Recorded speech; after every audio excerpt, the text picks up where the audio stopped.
গরু কিংবা খাসির মগজ ভুনা খেতে যারা পছন্দ করেন আজকের রেসিপিটা তাদের জন্য। কোনো প্রকার ঝামেলা ছাড়াই গরু অথবা খাসির মগজ পরিষ্কার এবং খুব মজাদার করে রান্না করা যায়, সেই পদ্ধতি আজকে শেয়ার করব। হ্যালো সবাইকে, আসসালামু আলাইকুম। কেমন আছেন সবাই? আই হোপ আল্লাহর রহমতে সবাই অনেক ভালো আছেন। আলহামদুলিল্লাহ, আমরাও আপনাদের দোয়ায় ও ভালোবাসায় অনেক ভালো আছি। নতুন দিনে নতুন একটি রেসিপি নিয়ে চলে আসলাম আপনাদের মাঝে। আশা করছি আমার আজকের রেসিপিটি আপনাদের কাছে ভালো লাগবে। আর ভালো লাগলে প্লিজ ভিডিওর শুরুতে একটি লাইক দিয়ে ভিডিওর প্রথম থেকে শেষ পর্যন্ত কন্টিনিউ করবেন। আজকে যারা নতুন আমার চ্যানেলটা ভিজিট করবেন, ভালো লাগলে চ্যানেলটা সাবস্ক্রাইব করে আমার পাশে থেকে যেতে পারেন।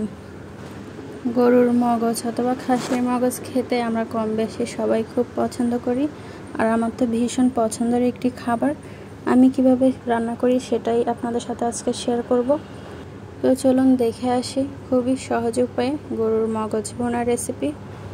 খুবই সহজভাবে দেখানোর চেষ্টা করব, আশা করছি ভালো লাগবে। গরুর মগজ ভুনা করার জন্য এখানে আমি গরুর মগজ নিয়ে নিয়েছি। আপনারা চাইলে খাসির মগজ ভুনাও ঠিক একই প্রসেসে করতে পারেন। তো প্রথমে আমি মগজটা খুব ভালোভাবে পরিষ্কার করে নিতেছি। মগজটা পরিষ্কার করার সময় দেখবেন এখানে অনেক শিরা উপশিরা আছে। উপরের এই পাতলা অংশগুলো ধরে টান দিলেই মগজটা খুব ভালো করে পরিষ্কার হয়ে যাবে। উপরে যে পাতলা আবরণটা আছে সেটা ধরে তুলে ফেললে খুব ভালোভাবে পরিষ্কার হয়ে যাবে। মগজের ভেতর যে রগগুলো থাকে সেগুলো খুব ভালোভাবে ক্লিন করে নিতে হবে। উপরের শিরা ধরে হালকা একটু টান দিলে খুব ভালোভাবে পরিষ্কার হয়ে যাবে। মগজটা খুব ভালো করে ক্লিন করে কয়েকবার পানি দিয়ে ধুয়ে নিয়েছি, পরিষ্কার করে নিয়েছি। এ পর্যায়ে কুক করব। চুলায় একটি প্যান বসিয়ে দিলাম। তেলটা যখন গরম হয়ে এসেছে, গরম মশলা দিয়ে দিলাম। তেজপাতা, দারচিনি, লং, এলাচ দিয়ে খুব ভালোভাবে নেড়ে ছেড়ে দিয়েছি। এ পর্যায়ে অ্যাড করে দিলাম পেঁয়াজ কুচি। পেঁয়াজ কুচিটা দেওয়ার পর খুব ভালো করে নেড়ে ছেড়ে দিয়ে বাদামি রং করে পেঁয়াজগুলো ভেজে নেব। পেঁয়াজগুলো নেড়ে ছেড়ে দেওয়ার পর বাদামি রং এসে গেছে পেঁয়াজের কালার যখন বাদামি রং এসে যাবে, এ পর্যায়ে আমি এখানে অ্যাড করে দিতেছি সামান্য পানি। এ পর্যায়ে আমি এখানে একে একে মশলা অ্যাড করে দেব।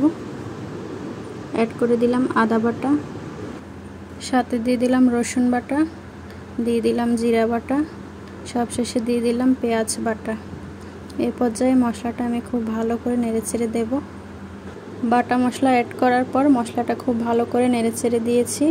এই পর্যায়ে অ্যাড করে দিতেছি হলুদের গুঁড়া, মরিচের গুঁড়া, সাথে আছে গরম মশলা গুঁড়া, সাথে দিয়ে দিলাম স্বাদ অনুযায়ী লবণ। এই পর্যায়ে মশলাটা আবারও খুব ভালো করে নেড়েচেড়ে দেব।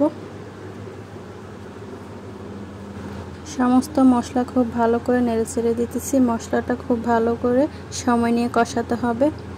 কয়েকটা গোটা কাঁচামরিচ দিয়ে দিলাম। কাঁচামরিচ দেওয়ার পর এই পর্যায়ে অ্যাড করে দিলাম দুইটা মাঝারি সাইজের টমেটো কুচি করে রেখেছিলাম। টমেটো কুচি অ্যাড করে দিলাম। টমেটো কুচি দেওয়ার পর আবারও খুব ভালো করে নেড়েচেড়ে দেব। সমস্ত মশলা খুব ভালো করে নেড়েচেড়ে দিয়েছি।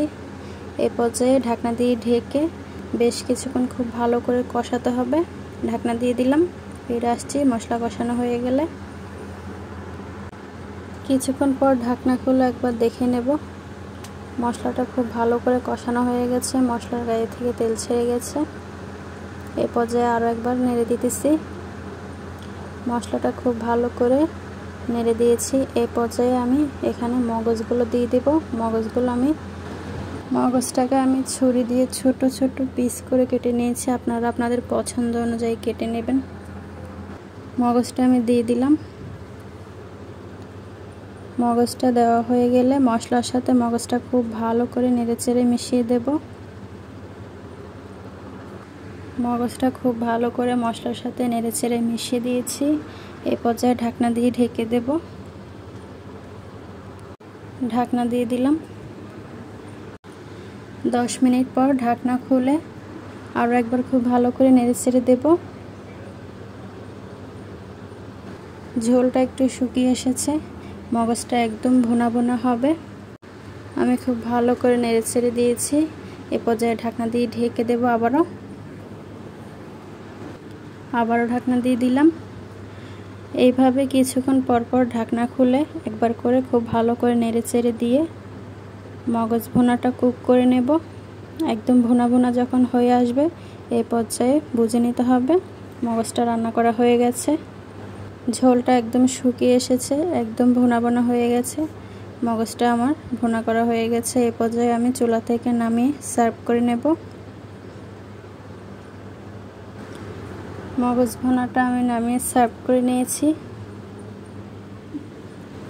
দেখতে যেমন লোভনীয় হয়েছে, খেতেও অনেক বেশি মজা হয়েছিল। আপনারা এই মগজ ভুনা পোলাও, রুটি, ভাত যে কোনো কিছুর সাথে পরিবেশন করতে পারেন। আর হ্যাঁ, এটা খেতে কিন্তু অনেক বেশি মজা হয়েছিল। এটা একদম গরম গরম পরিবেশন করে খেলে খুবই ভালো লাগে খেতে, আসল টেস্টটা পাওয়া যায়। চাইলে আমার এই রেসিপি ফলো করে আপনারাও তৈরি করতে পারেন। মগজ ভুনা রেসিপিটা কেমন লাগছে কমেন্ট করে অবশ্যই জানাবেন। ভালো লাগলে একটি লাইক অবশ্যই দিবেন। এইরকম আরও নিত্য নতুন সহজ রেসিপি পেতে চ্যানেলের সাথে জুড়েই থাকুন। দেখা হচ্ছে পরবর্তী কোনো রেসিপিতে। এ পর্যন্ত সবাই ভালো থাকুন, সবাই সুস্থ থাকুন। আর হ্যাঁ, সবাই সবার জন্য মন থেকে অবশ্যই দোয়া করুন। আল্লাহ হাফেজ সবাইকে।